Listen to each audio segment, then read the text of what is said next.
Hello everyone. Today is Saturday, January 1st, 2022. Somalia AU agreed to review AMISOM transition plan ahead of deadline. This article is taken from the East African.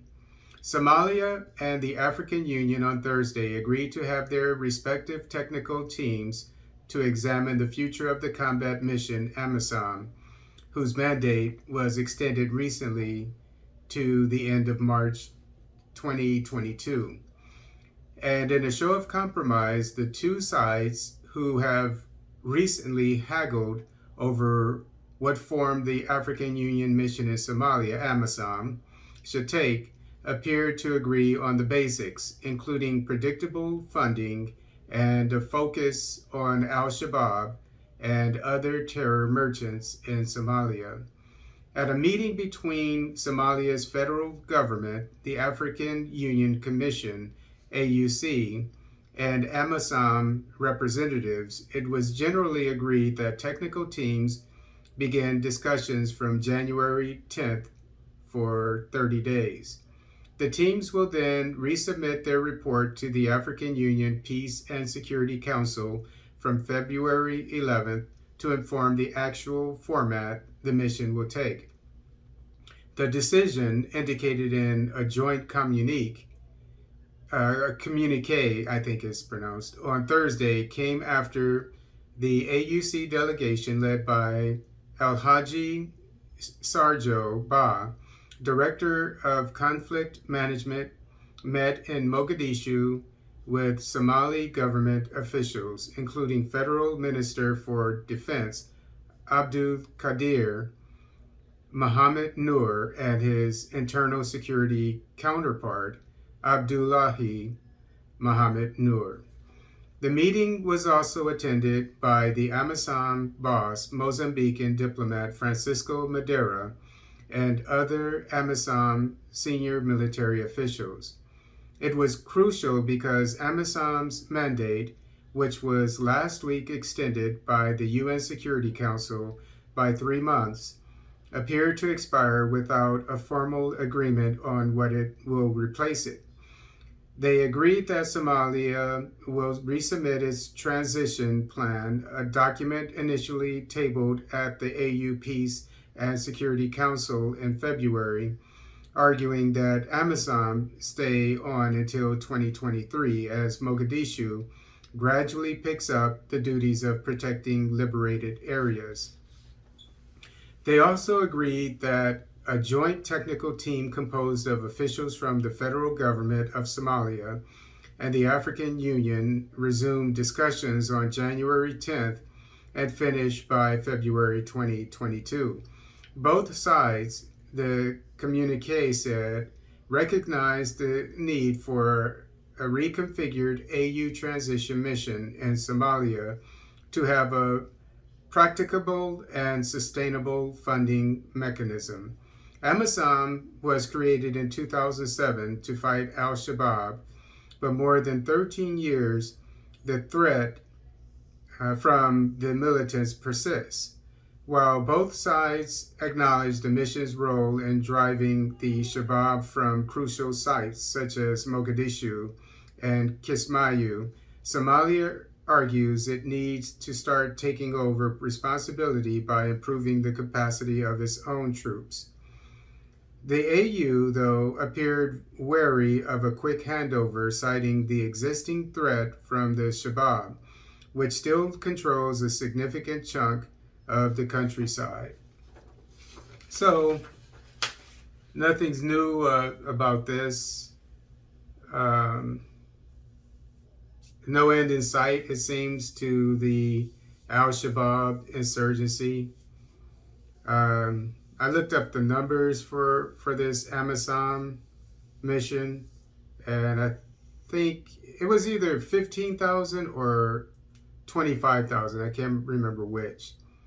But for a mission of that magnitude, they would need, in my opinion, at least 100,000 troops. Especially, and many of them specially trained. because they're up against a very strong insurgency that's been dug in for many years. Everybody knows about Al-Shabaab. So it's not going to happen with 15 or 25,000. I can't remember which. Somalia is a fairly large country too. I think it's fairly densely populated as well. So it's going to take I think at least 100,000 troops. And once the war in Ethiopia is over, and it will be over soon, if it's not pretty much already over, it would be nice for all the countries in the Horn of Africa. I can't remember what they're called in that region, but Sudan, I'm looking at my map, South Sudan, which doesn't have any weapons because of the West not allowing it. I think it's the UN won't allow South Sudan to have weapons. But if once they get weapons, South Sudan, once Sudan stops being a military, junta, becomes a real government. But you have Sudan, South Sudan, Ethiopia, maybe Djibouti, and Eritrea. If they can all, I don't know if South Sudan is a part of the East African community or this community, and Somalia. They need to combine their forces and come up with at least 100,000 troops to start a major offensive on Al-Shabaab to get rid of them. And I'm gonna harp on this point. For these insurgencies in Africa that have been lingering, what needs to happen is a war, not just missions, but I mean an all-out war, an offensive to eliminate these insurgents. Excuse me. They need to go out searching and destroying them. They need intelligence. They need drones. They need all kinds of sophisticated equipment to hunt these people down, as well as spies, intelligence, and so forth. But definitely drones. Once they find out, I can go on and on and on. But once they find out where they are, they need to have troops ready in the area.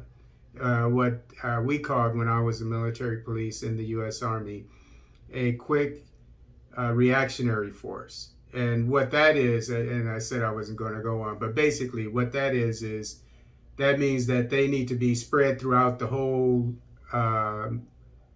country, these quick reactionary forces, and so that they're ready at a moment's time, within 5 minutes, to get to a location, where there's an attack or whatever. And I'm going to harp on this. And they need QRFs everywhere in Somalia. And whenever it's known, either from the local populace or from intelligence or whatever, or they need to respond to it within 5 minutes, neutralize the threat. And they need superior firepower. And in an urban environment like that, they definitely need to invest in, if they haven't already, vehicles, armored vehicles, so that they don't lose any personnel when they're patrolling in their vehicles from roadside bombs, IEDs, that is.